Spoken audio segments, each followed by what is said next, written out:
થોડો સમય ખાસ કરીને ભારત દેશમાં અને ગુજરાતમાં અરાજકતા ફેલાવવાવાળા માણસ આવ્યા છે। ભારત દેશની એકતા માટે ચાહે સરદાર વલ્લભભાઈ પટેલ હોય, ભગવાન બિરસા મુંડા હોય, તાત્યા મામા ભીલ હોય, ભારત દેશને એક કર્યા, દરેક સમાજને એક કર્યા। પણ અમુક પાર્ટીઓ છે, કોંગ્રેસ પાર્ટી, આમ આદમી પાર્ટી, જે ટુકડે ટુકડે ગેંગ છે એને સમર્થન કરી રહી છે।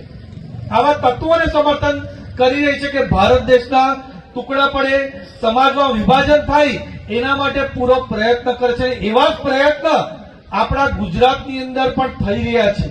જે દિલ્હીથી પાર્ટી આવી છે એ આપણા સમાજમાં ભાગલા પડે, અરાજકતા ફેલાવે, આપણા નવયુવાનો હિંસા પર ઉતરે, એના માટે પૂરો પ્રયાસ કરી રહ્યા છે। અને એ પ્રયાસ આપણા સમાજના માટે, ભારત દેશના માટે, ગુજરાત માટે નહીં, પણ પોતાની રાજનીતિ ચમકાવવા માટે આ બધા પ્રયાસ કરે છે। પણ આજનો યુવાન મોદી સાહેબ સાથે, રાષ્ટ્રવાદ સાથે સમર્પિત છે। તો આ જેટલા લોકો અરાજકતા ફેલાવે છે એને હું કહેવા માંગુ છું કે આ તમારી જે રાજનીતિ તમે કરી એ દિલ્હીમાં ફેલ થઈ ગઈ, અને ગુજરાત તો ભારતીય જનતા પાર્ટીનું ઘર છે, સરદાર વલ્લભભાઈ પટેલ, મહાત્મા ગાંધીનું ઘર છે, મોદી સાહેબ અને અમિત શાહ સાહેબનું ઘર છે। તમે જે કાવતરા કરવાના છે એમાં પૂરી રીતે નિષ્ફળ જવાના છે। અને અમારા યુવાનો ભારત દેશને અખંડ રાખવા માટે, સમાજને એક રાખવા માટે પૂરો પ્રયત્ન કરશે।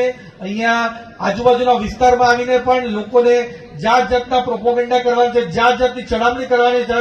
મને 100% ખાતરી છે કે અમારા બધા જ યુવાનો ભારતીય જનતા પાર્ટી અને મોદી સાહેબ સાથે જોડાવાના છે।